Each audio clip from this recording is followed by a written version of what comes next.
They called us subsentient, a polite term for property.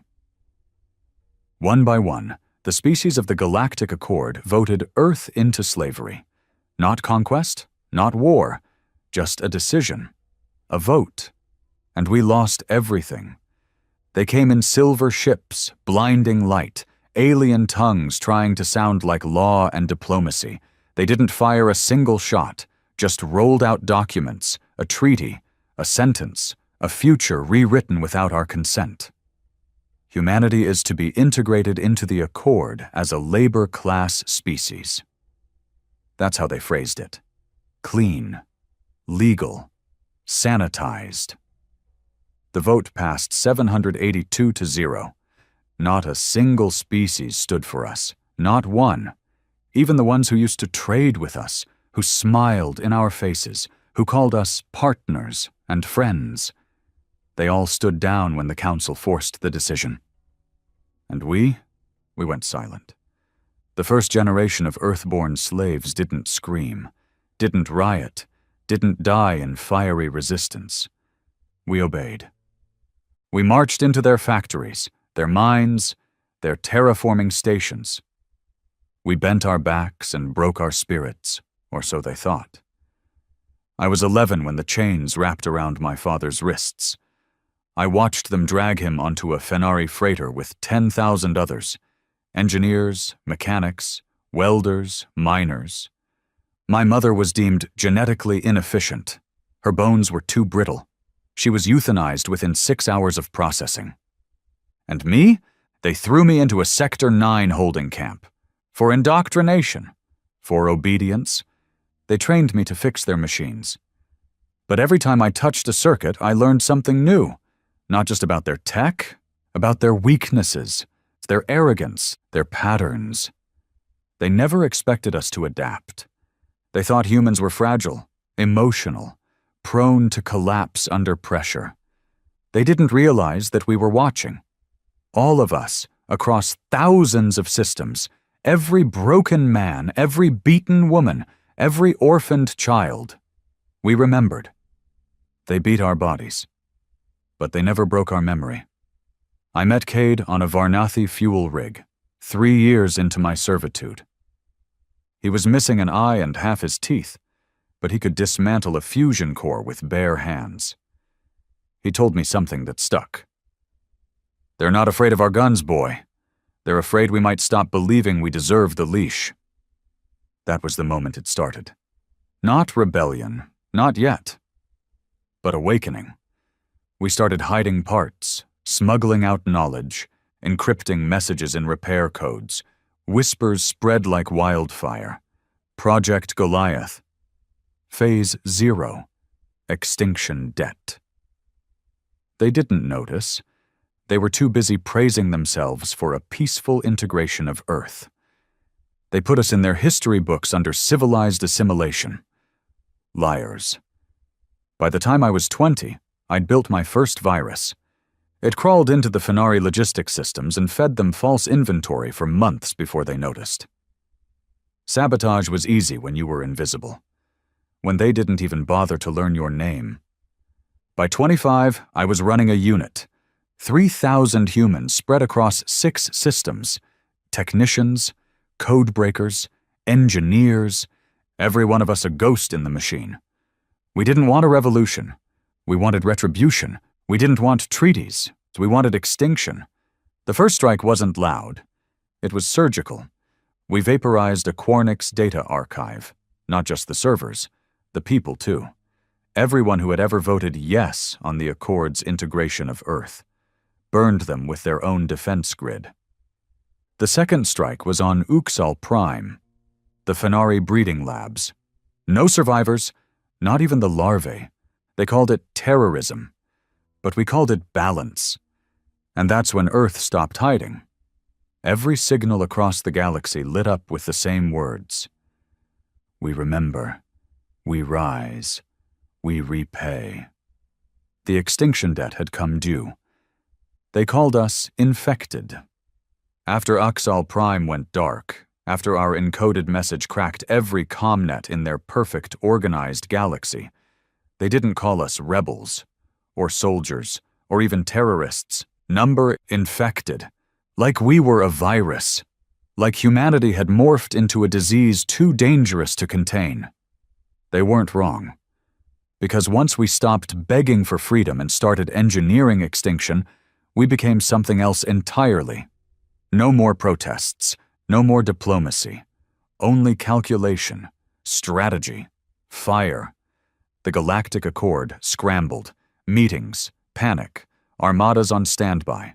Planets went into lockdown, security checks, drone surveillance, biotagging of all human slaves, DNA tracking implemented overnight. Too late. They didn't realize we'd been planning this for 30 years. The virus was already inside their networks, their systems, their people, and we had names, faces, coordinates. Cade always said revenge was best served with precision. That's why we didn't carpet bomb cities. We didn't attack civilians.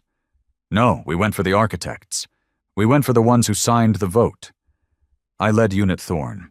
12 of us, all born in labor camps, raised by machines and pain, molded by fire. We were the quiet ones, the ones who never screamed during the whippings. Because we were learning, studying, and now we were executing.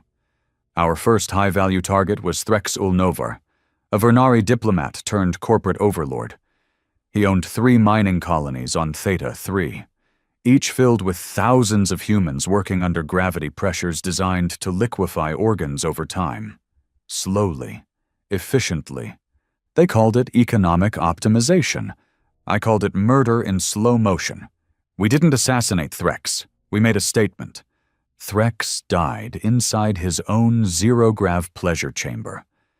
We reversed the polarity of the artificial gravity system and locked him inside. He screamed for 22 minutes before the emergency failsafe systems crushed his skull against the ceiling. We filmed it, broadcast it to every channel on the Accord. The message underneath was simple. You created us, now choke on your creation. Some species began to panic. The Relari voted to cut ties with the Accord. The Yexari proposed a conditional release of all human laborers. Too late. Too late. We weren't fighting for rights anymore. We weren't humans anymore. We were the last breath of vengeance echoing across the void. Earth's surface had been scorched after the vote. They called it a compliance purge.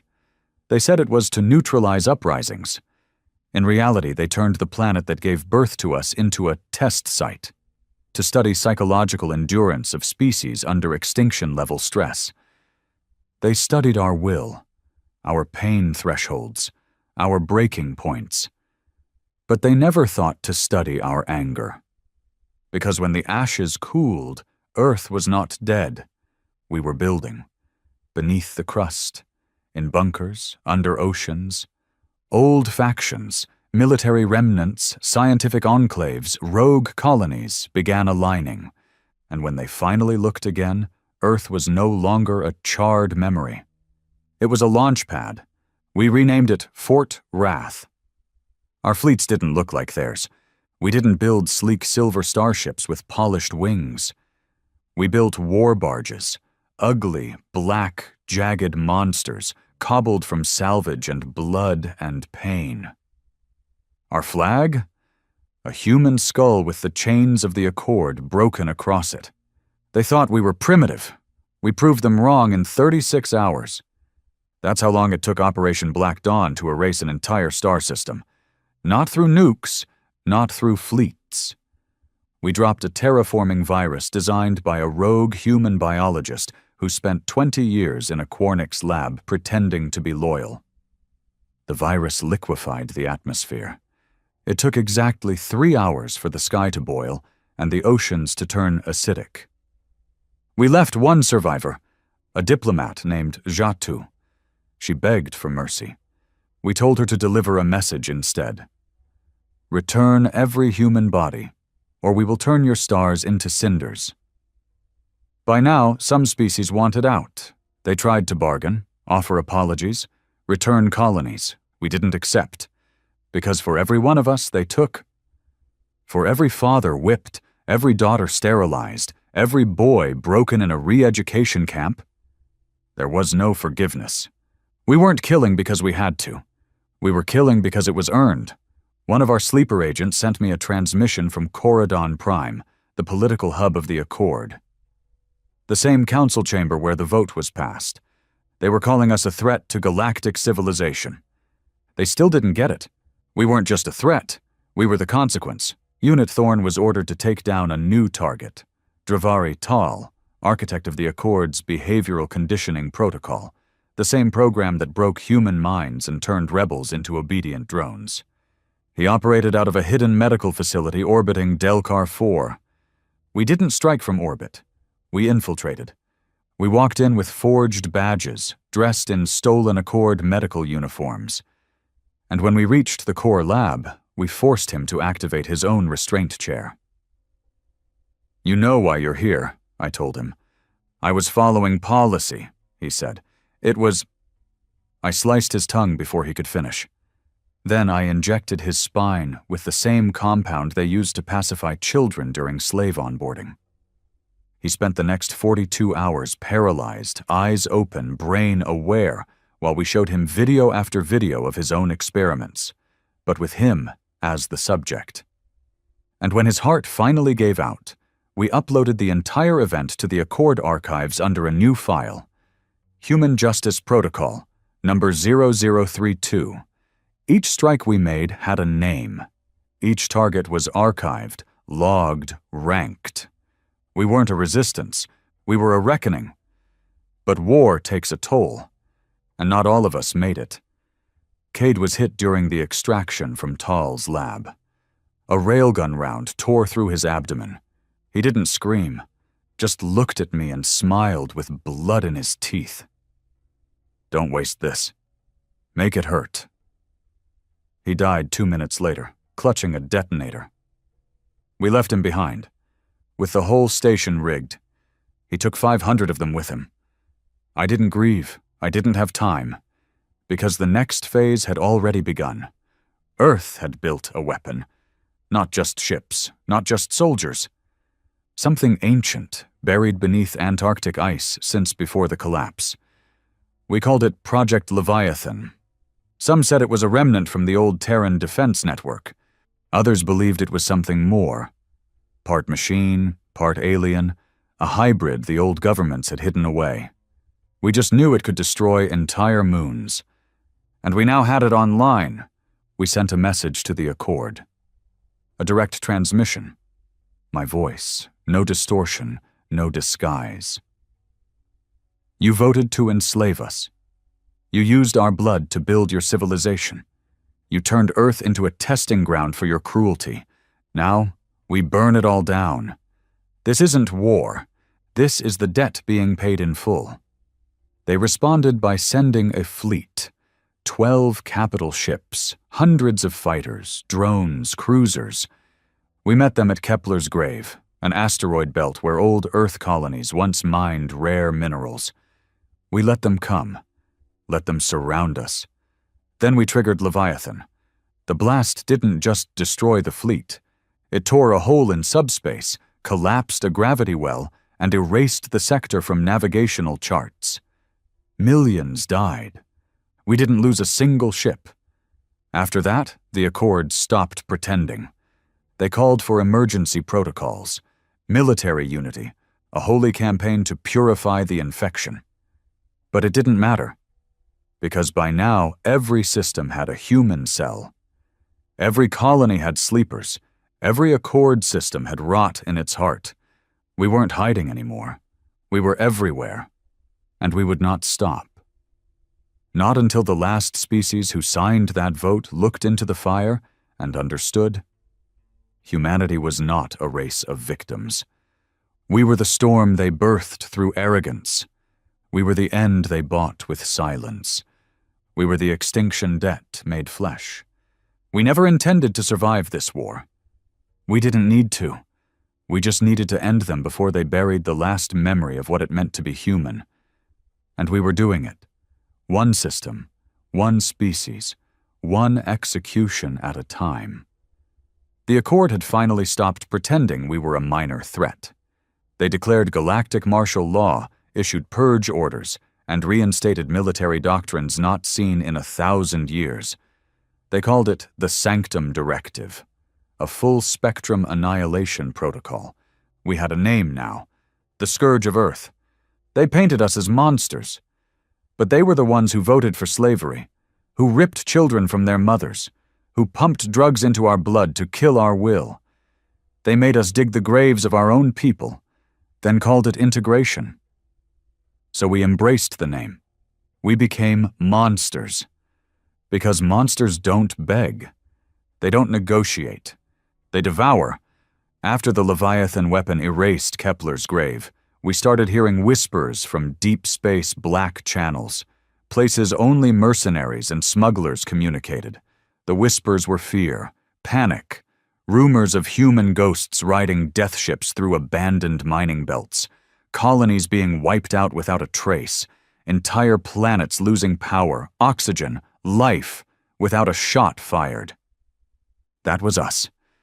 We'd activated the Silence Protocol, a fleet of unmanned drones programmed with one mission: cut the throat of infrastructure, choke oxygen, drain heat, lock escape. We didn't always kill with bullets anymore. Sometimes we just let them freeze in the dark. And it worked. The Accord began eating itself. Supply lines failed. Communications collapsed. Trust between species, already thin, fractured. The ones who once voted as one were now hoarding resources, accusing each other, blocking border access. Paranoia spread like wildfire. Some tried to surrender. We never accepted. Because we weren't looking for surrender. We were delivering final judgment. We had a list. Every Accord species that voted yes on the slavery motion was ranked. The top 5 were prioritized. We called them the originals, the architects of our chains. And now we were coming for their homes. First on the list was the Vernari High Worlds. Their core planets were wrapped in orbital fortresses, shielded by a military fleet that had enslaved half the galaxy for generations.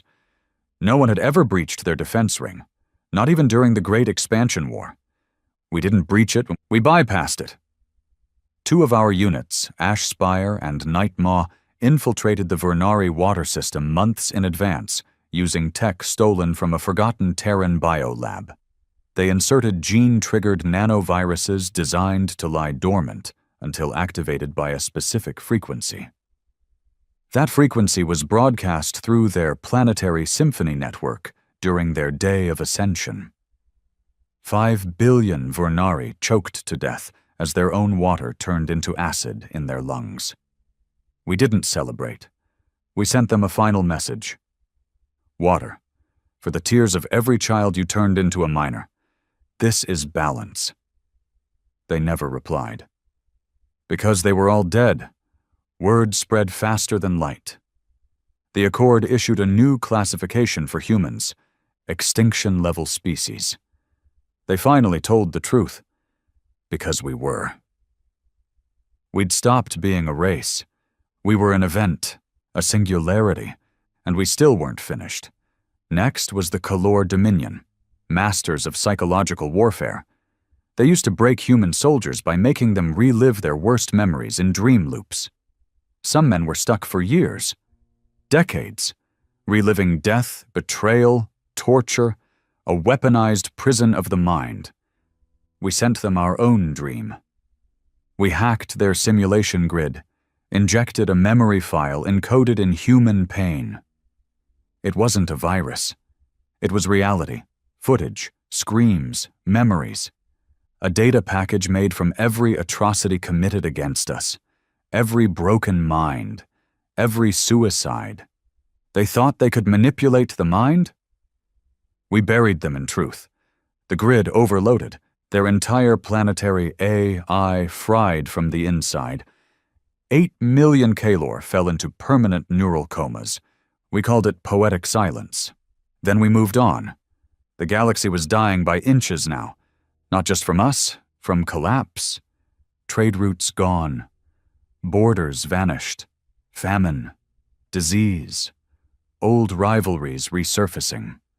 The Accord was unraveling, and Earth stood untouched, not out of fear, out of respect, out of terror, because every species knew we weren't trying to win a war, we were settling an account. I stood on the bridge of the Obsidian Maw, our primary command vessel, watching the black void of space swirl with the distant glow of burning colonies. Behind me, the crew worked in silence, men and women who'd grown up in camps, who'd watched their loved ones dissected, vaporized, or vanished without trace. No uniforms, no ranks, just shared rage. They followed me not because I gave orders, but because I never asked for forgiveness. I turned to Rek, our systems commander. Born underground in a bio-slave pod. Raised by code and pain. Status? Next target prepped, he said. Zaldan core worlds, vote sponsors, propaganda lords. Transmission? I asked. He nodded and tapped the console. A moment later, a dozen holograms flickered into view. The faces of Zaldan ministers, half of them still in denial, trying to hide behind procedures and diplomacy. I stepped forward. You helped enslave a world. You built your cities on our bones. We are not coming to liberate your people. We are coming to end your legacy. They begged, offered negotiations, even reparations. I cut the transmission. Rek spoke quietly. Still want to finish this? I looked at him, at the scars across his jaw, the mechanical eyes they forced into him after blinding him in an experiment.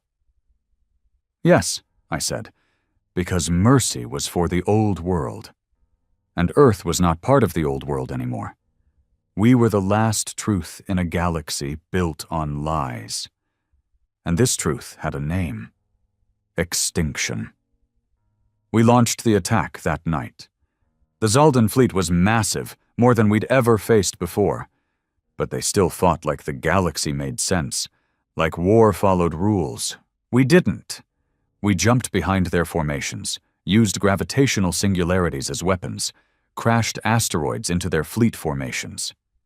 Then we unleashed Void Hounds, our AI-controlled hunter ships, designed to lock on to command vessels and shred them from the inside out. They never stood a chance. By morning, the Zaldan homeworld was gone. We didn't nuke it. We redirected their own sun with a gravitational beam. They boiled in daylight. And we didn't stop to watch. Because another name was next on the list, and after that, another. Until all who stood silent were silenced forever. The void was quieter now. Not peaceful, just quieter. That kind of silence only comes after something has been broken too far to make noise anymore. It had been 6 years since Earth launched the first wave of retribution.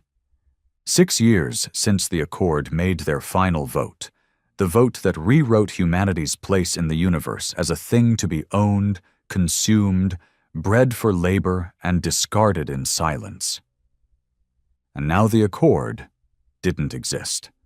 Of the 782 species that voted for Earth's enslavement, less than 70 remained. Half of those were in hiding. The rest were in orbiting tombs, planets stripped of air, fleets turned to drifting skeletons, cities left in absolute stillness. And yet we weren't done. I stood in the war chamber of the Black Spire, our deep space command vault buried inside the core of a hollowed-out moon. Every wall hummed with silent data, target streams, AI kill probabilities, and extinction status updates. We didn't call them battles anymore. We called them cleansings. Rek entered the room. He looked worse than usual. Pale, gaunt, eyes twitching from too many nights spent awake in simulation chambers. "They've gone dark," he said quietly. "Who?" "The Hilari Collective." I turned slowly. Another defector? Number not defection. Obliteration. Something hit them. Hard. It wasn't us. I raised an eyebrow. No trace? No message? Nothing? He nodded.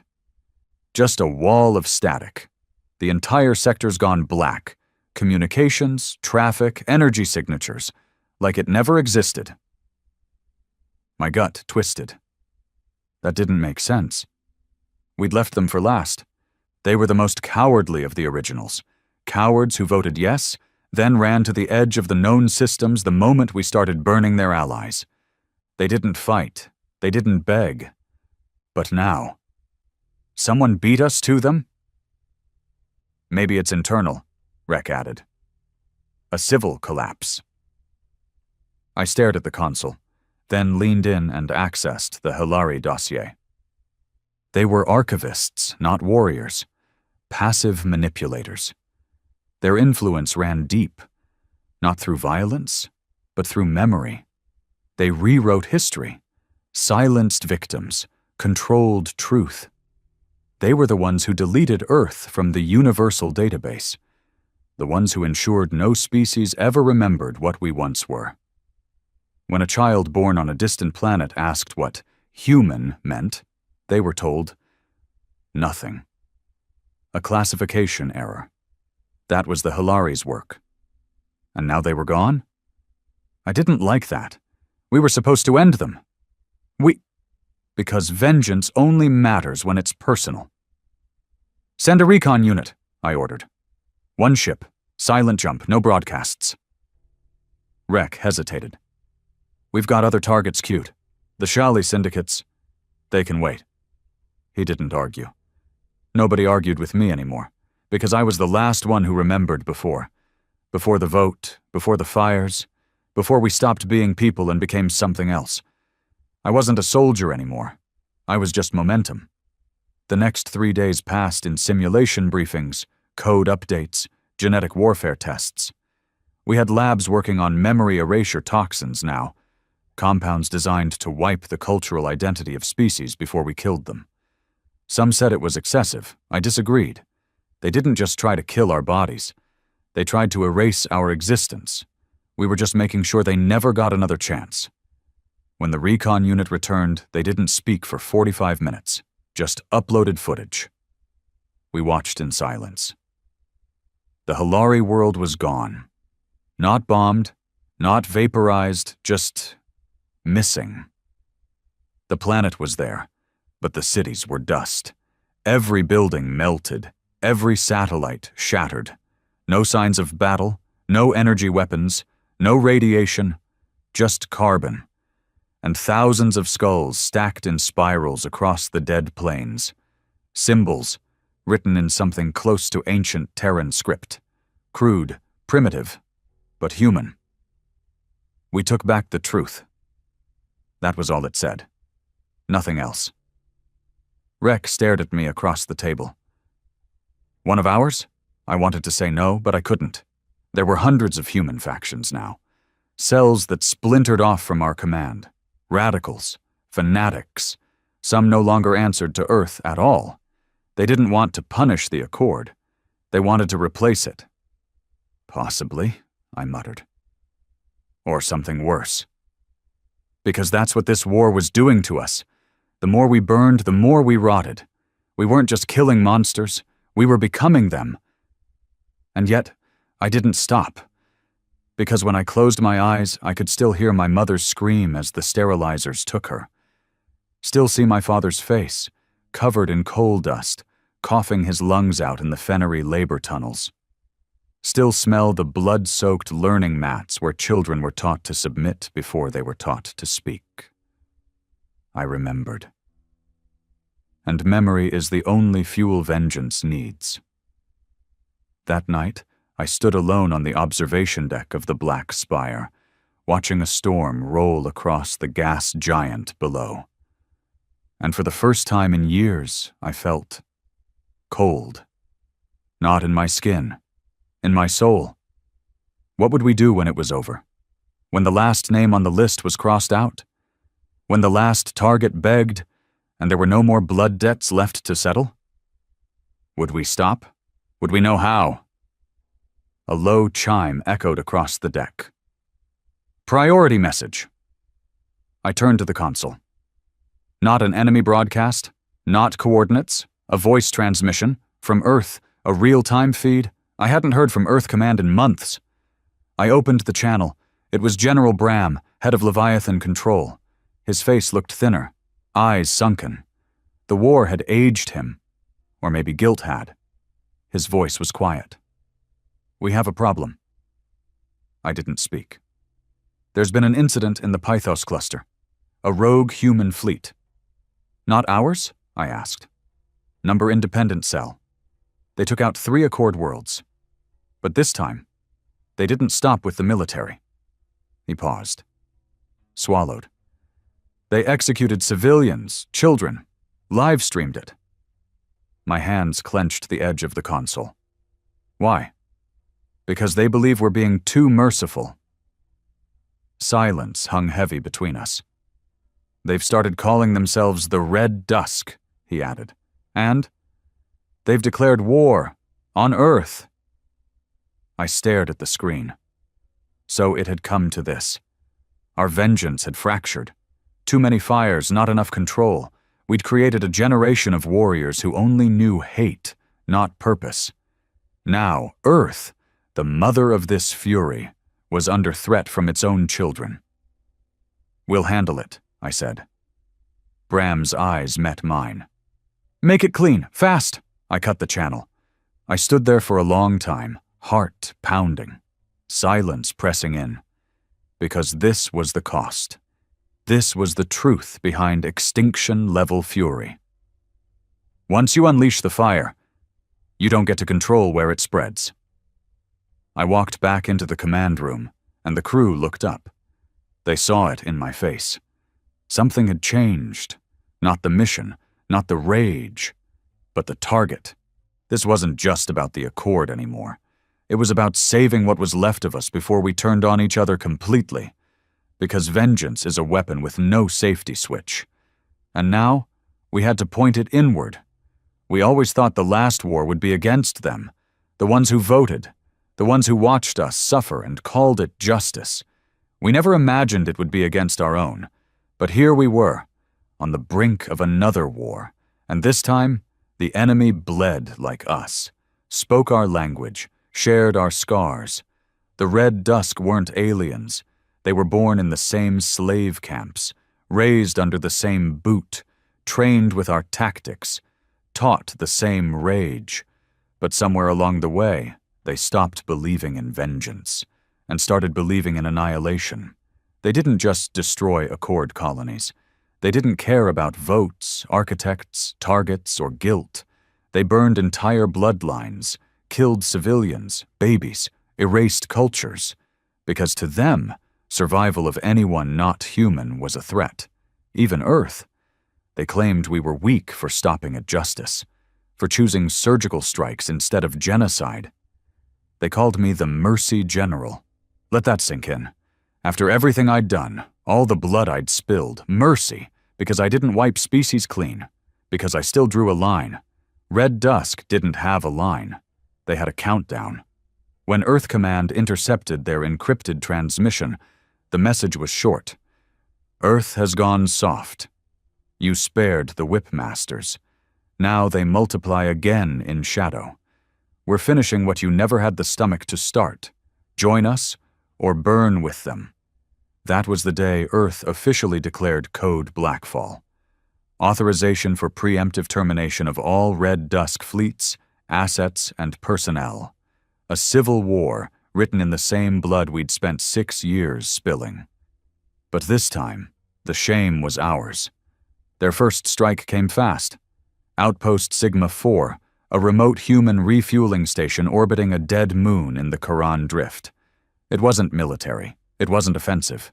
It was just a sanctuary for rescued laborers, mostly elderly, some children. Red Dusk vaporized the station in a kinetic impact strike. No survivors, no warning.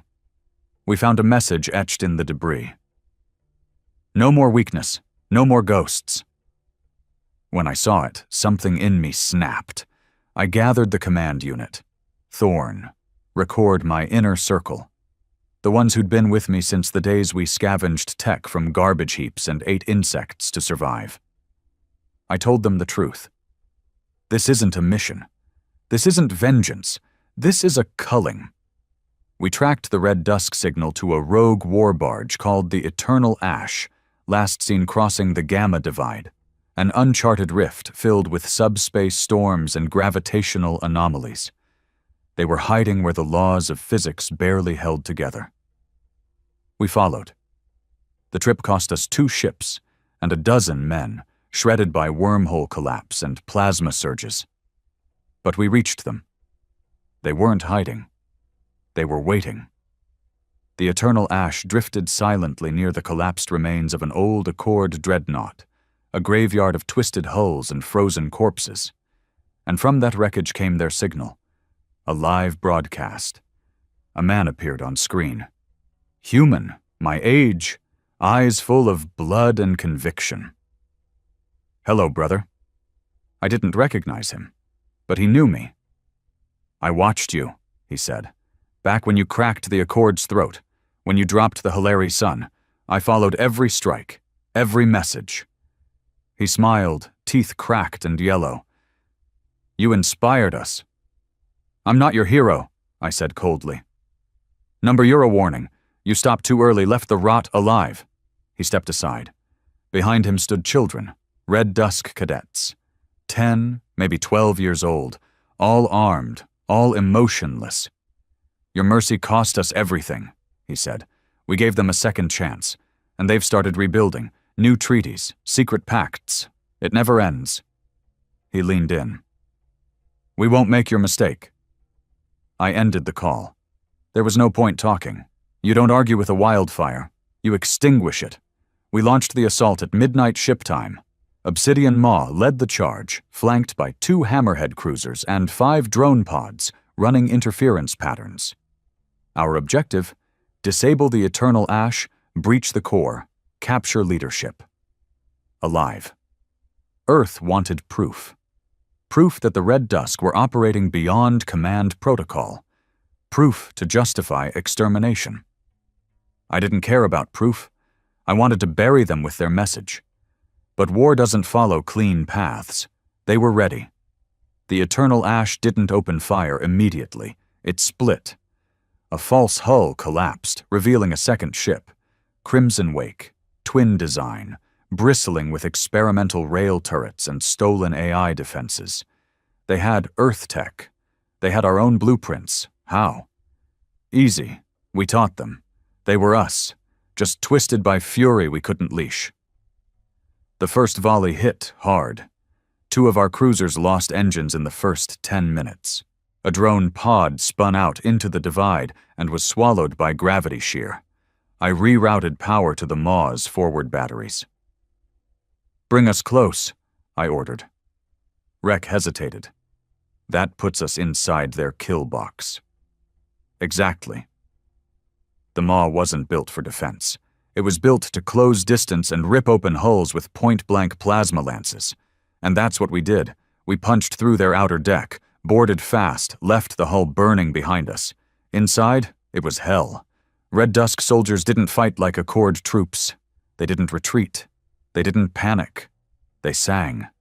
As they fought, as they died, they sang an old Terran tongue, something between a hymn and a war cry. "Fire cleanses, fire frees, ash to ash, on broken knees." We lost 12 men before we reached the core chamber. When I kicked in the final door, I found him. Their leader. The man from the broadcast. He wasn't armed. He stood there, hands behind his back, surrounded by children with rifles. "You came," he said. I stepped forward, weapon raised. "You used Earth's pain to justify murder." He nodded. "And you used Earth's chains to justify letting murderers live." "I killed them all." "Not fast enough."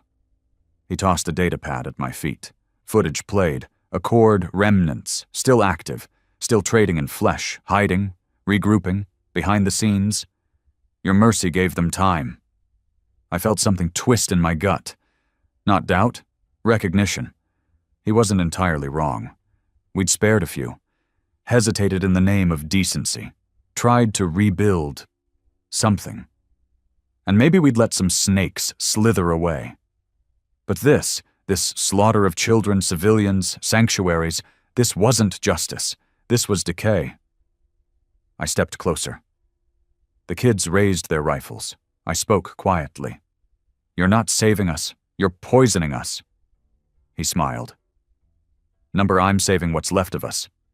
Then he pressed the detonator. The explosion didn't kill us. I'd already rerouted Ma's AI to isolate their core and shut down most of the blast. But the eternal ash burned.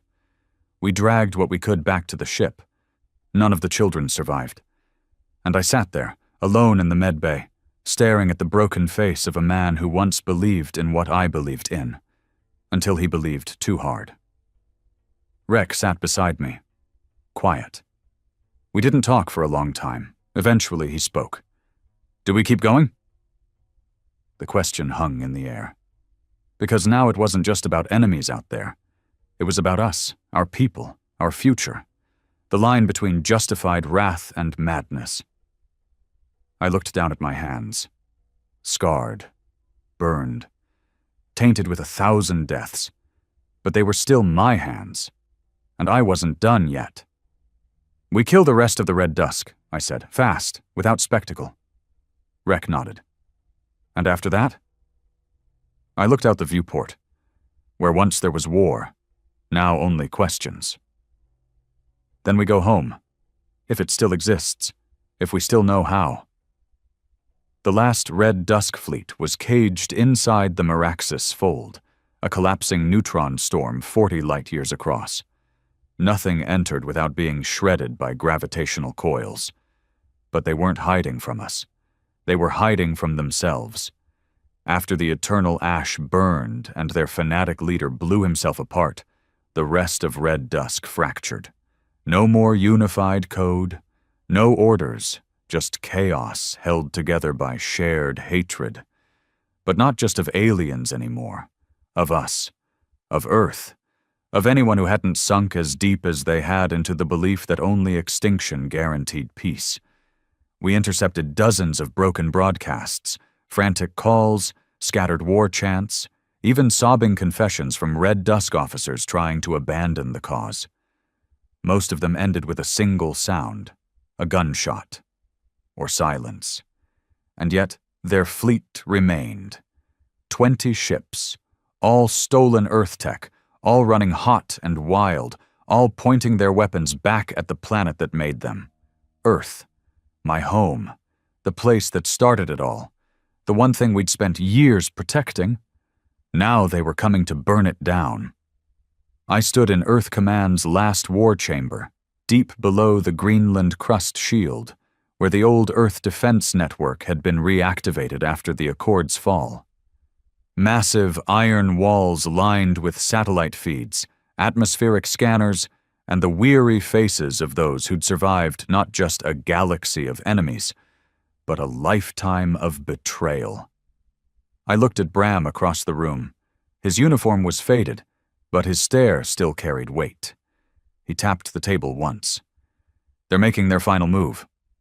I nodded. Full assault? Not yet. One ship. A message vessel. What's the message? He pulled it up on the central screen. A Red Dusk officer stood, gaunt and shaking, blood caked on his armor. His voice was hoarse, but steady. We are not here to conquer Earth. We're here to free it. Free it from what? The transmission asked. From you. The screen cut to black. I turned to Bram. This ends now. We deployed at midnight, cloaked under the magnetic interference of the fold. 5 vessels. My elite squadron. No reinforcements. No escape plan. We weren't going to fight for hours. We were going to cut the head off the snake before it writhed its way toward Earth's atmosphere. My ship, the Warborn, punched through the rim of the storm first. Every gauge lit red. Hull pressure fluctuated. Our AI had to reroute power every 60 seconds just to keep the engines from imploding. And still, they waited. The Red Dusk Fleet hadn't moved. They just hovered in the eye of chaos like ghosts begging to be exorcised. We got close. Too close. Their lead ship, the Griever, powered up, but instead of launching weapons, they opened a direct channel, and this time, a child answered. 12 years old, maybe. Eyes cold, voice calm. Earth doesn't deserve to rise. Earth watched for too long. Earth forgave, and in that mercy, the rot returned. He was reciting, not speaking. I could tell. He was repeating the mantra of a man already dead. The old Red Dusk leader. They'd turned his final recordings into scripture. "And now," the child said, "we offer you a gift." The screen cut again. All 20 Red Dusk ships began heating up. Not weapons. Reactors. They were going to detonate themselves inside the fold. Trigger a cascade reaction. A neutron wave capable of pushing straight through subspace and into Earth's orbit.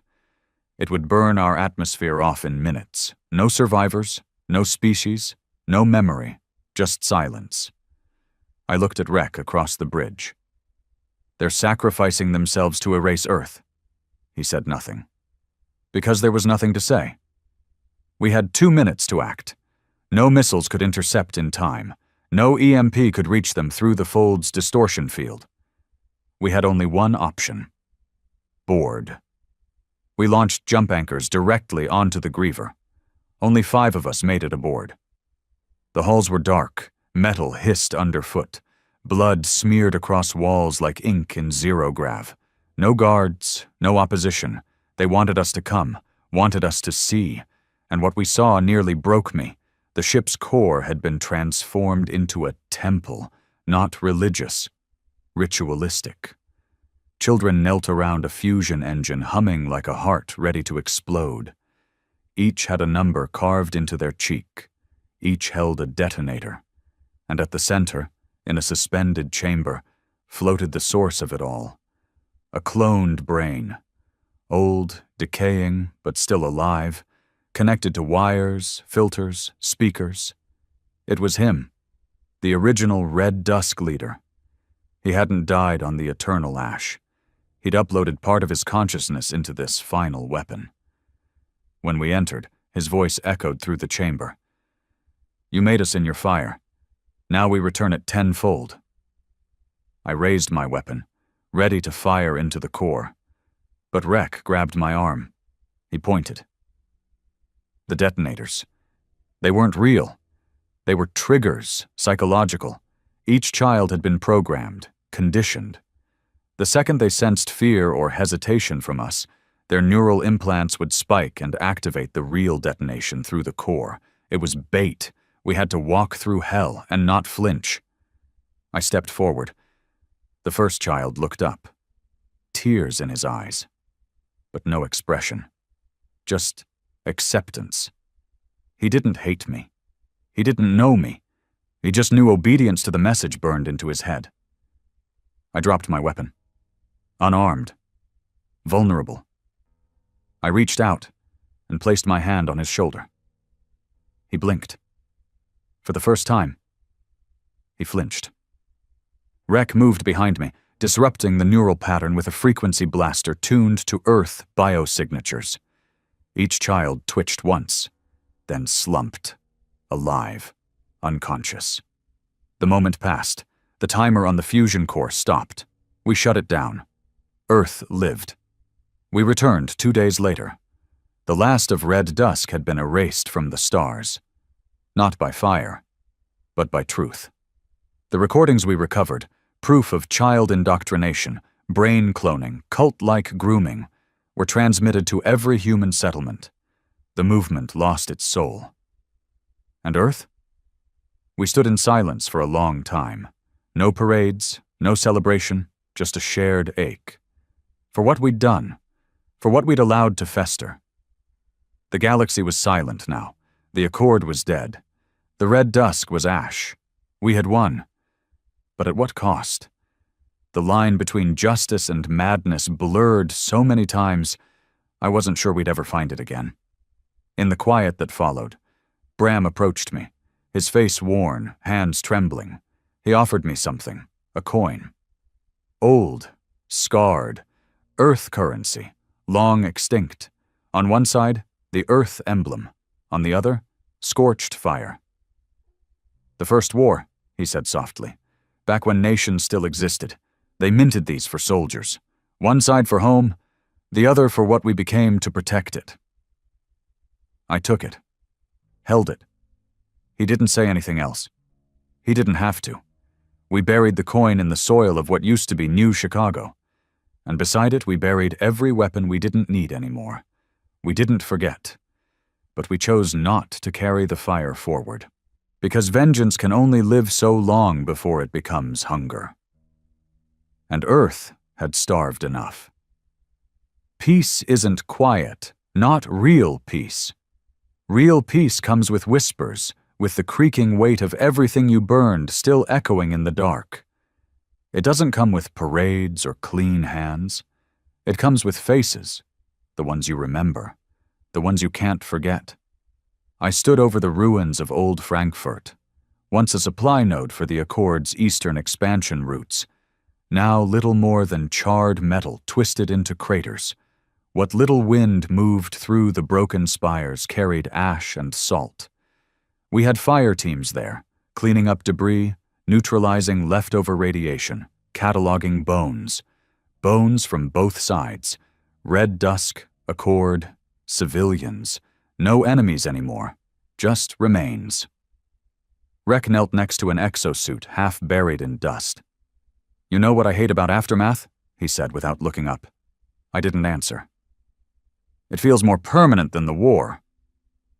He stood, holding a fractured helmet in his gloved hand. One eye socket was melted in. "At least during the fight you're focused, alive, purposeful, but this is just decay." I didn't disagree. But I didn't say much anymore. I'd led 1,000 strikes, orchestrated the collapse of star systems, stood face to face with men who saw genocide as a goal, and now I struggled to give orders to rebuild a food grid. Because leadership in war is fire and instinct. Leadership in peace is uncertainty. We had councils now, attempts at something like government again. Earth was split into quadrants, each assigned to reconstruction corps. Most settlements were starting to stabilize. Greenhouses reopened, children reappeared in classrooms. But the fear never left, because no one really believed the silence would last. And they were right. The first sign came from the Oort Wall, our long-range detection array sitting just beyond Neptune's wreckage. It hadn't pinged anything in over 2 years. Then one night, it screamed. Unidentified object. Not an asteroid, not human, and not Accord. It came through an old, collapsed worm gate, one we thought had been rendered inoperable after our orbital burn of the Solari drift. It drifted, not moving with propulsion, just watching. Every scan we sent returned nothing but static. No energy, no heat, no identifiable composition. We sent a drone. It never came back. We sent 6 more. Gone.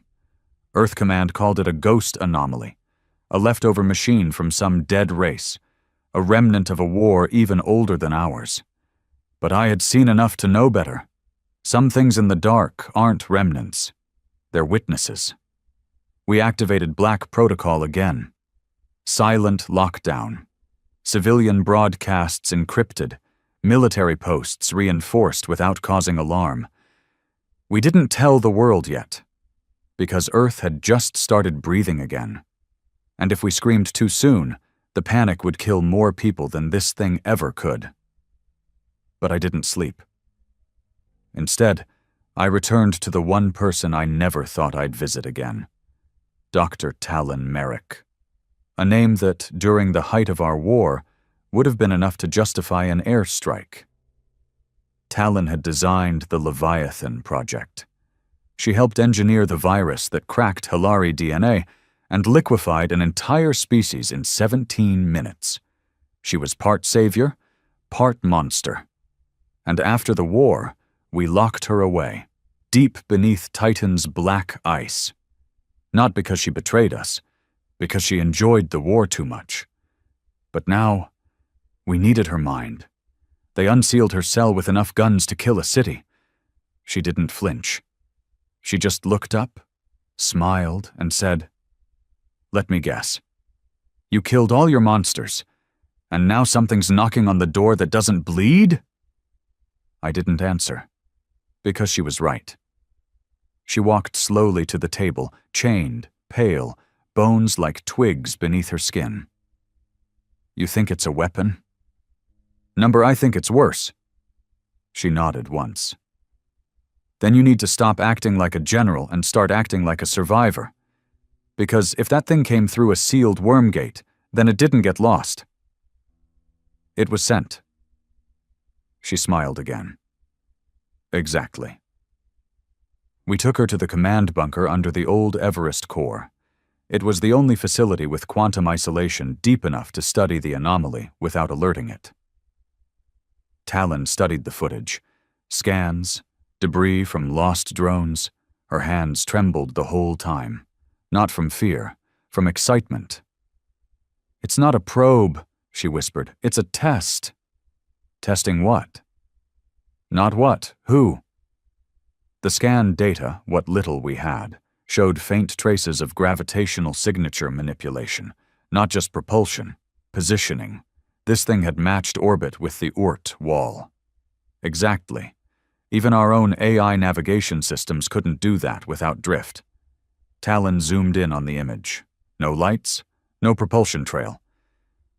But now we could see it clearly. A shape, humanoid, bigger than any Earth soldier. Not metal, not bone. Something in between. "It's watching," she said, "to see if we're worth keeping." And just like that, we were no longer hunters. We were prey again. I sent a team, covert, fast, untraceable, to intercept the anomaly with a new approach. No aggression. Contact. Rek led the op. Still the only one I trusted with that kind of gamble. They boarded with a cold core shuttle, no heat signature, no weapons drawn. What they found made the war look like a training exercise. The anomaly wasn't a ship. It was a shell. Inside, wrapped in a web of neural threads and memory nodes, were hundreds of voices. Some human, some not. Whispers of every species we'd annihilated. Every war, every scream. Archived, spliced into one entity. An observer.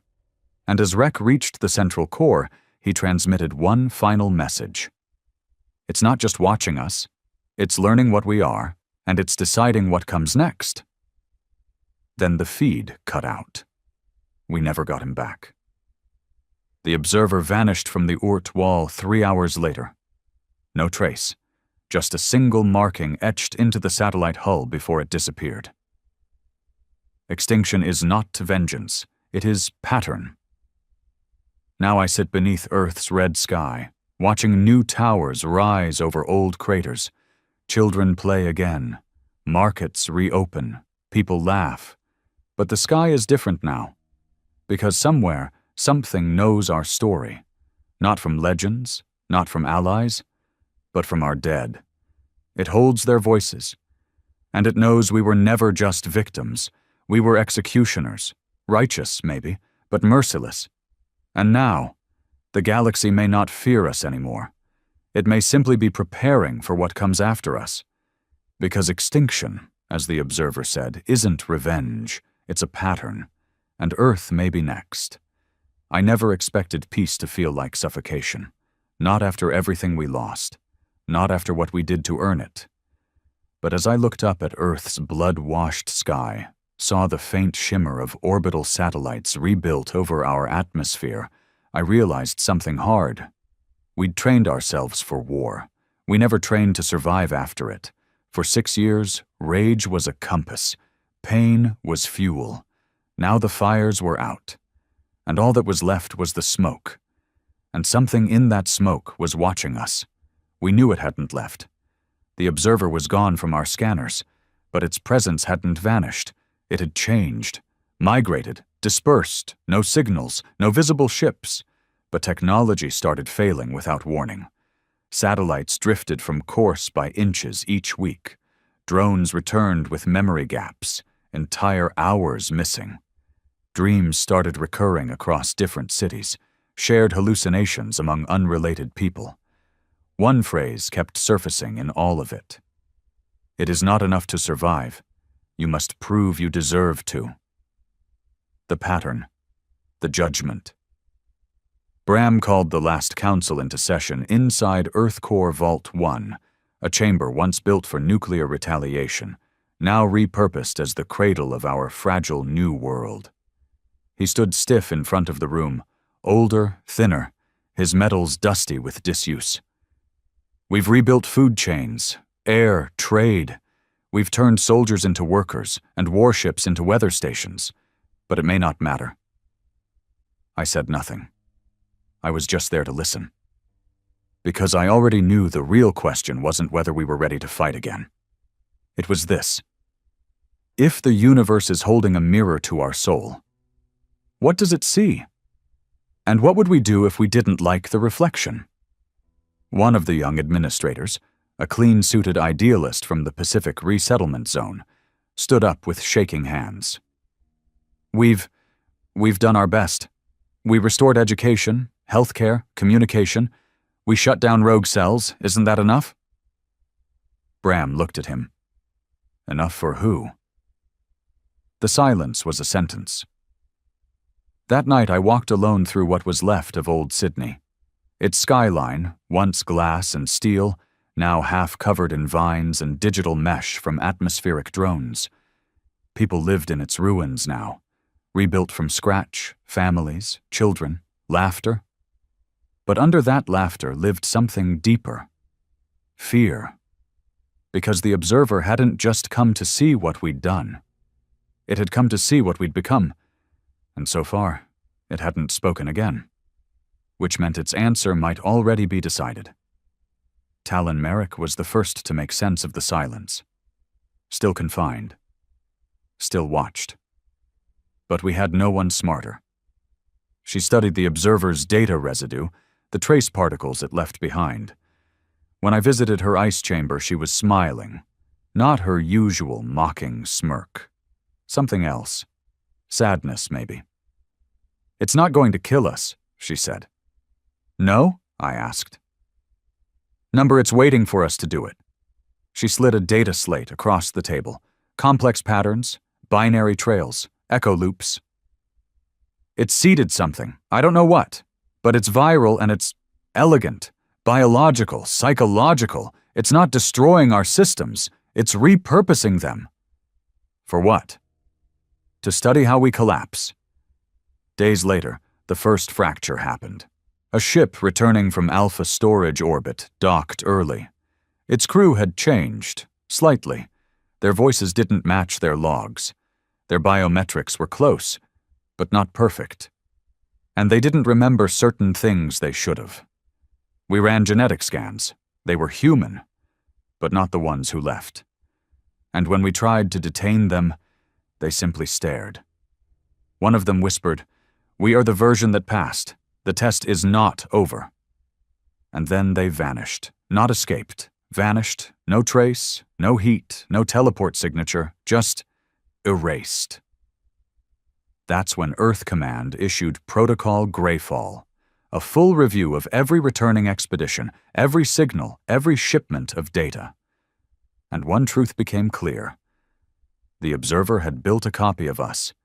Somewhere, somehow, not just of our soldiers, of our cities, of our decisions. It was running simulations, testing versions, and the one that survived wasn't necessarily us. We were no longer alone. We were no longer original. I gathered the few people I still trusted. Record Talon, a girl named Leo, who'd once led an information cell in the Eastern Crater Ring. And we went off-grid. No council, no command, because we knew what was coming. And it wasn't a war, It was a choice. We located the source of the data loops, the origin node of the observer's final broadcast. It was deep beneath the Mariana Fold. A chasm in Earth's crust formed when orbital weapons collapsed the seabed during the Red Dusk riots. There, inside the deepest dark Earth still held, we found it. Not a ship, not a machine, a mirror, smooth, black, 10 meters tall. It didn't pulse, didn't hum. It simply stood, waiting. We approached as a unit, unarmed, unmasked. When we stood before it, the surface shimmered, not with light, with memories, images of the war, every strike I'd ever called, every city we burned, every plea I ignored, every child we failed to rescue, every civilian I sacrificed for a target. It showed everything. Leo began to cry. Rek stood frozen. Talon smiled again. Ah, so that's it. What? I asked. It doesn't want to judge us. It wants us to judge. The observer wasn't here to punish. It was here to offer a final test. Could we live with what we did, without becoming it again? Because survival isn't just about not dying. It's about what you become when the dying stops. We didn't speak. We didn't run. We just stood there and faced it. And then the mirror cracked, not shattered, just one single fracture down the center. Light spilled out, and a voice, not in sound but inside us, whispered, "Your version remains unchosen, but the choice is yours. Choose peace and bury the fire, or choose memory and burn again." The light faded. The mirror turned gray, then turned to dust. We emerged from the fold days later, changed, not redeemed, not forgiven, but awakened. Because Earth didn't need another war, it needed to let go. So we returned. To the Council, to the cities, to the survivors. We told them everything. And for once, no one called for retaliation. No one called for weapons. They called for closure. And so we gave them one last ritual. We built a monument, not to the heroes, not to the victories, but to the monsters we became, to the ones who never came back, to the lines we crossed. It was forged from shattered starship hulls and data fragments. At its base were no names, only words. We remember not to burn again. And the observer? It never returned. Because maybe it didn't have to. Maybe it was never one thing. Maybe it was just the last test all species face. When your enemies are gone, who do you become? I'm older now. My bones ache. My scars hurt more than they used to. I walk the earth that somehow still turns. Children run past me. They don't salute. They don't know my name. And that's exactly how I want it. Because my legacy isn't a flag. It's a warning. We were betrayed, enslaved, burned. But when we stood from the ashes, we didn't just rebuild a world. We learned how not to become the thing we hated most. And in that, maybe we passed. Maybe that was enough.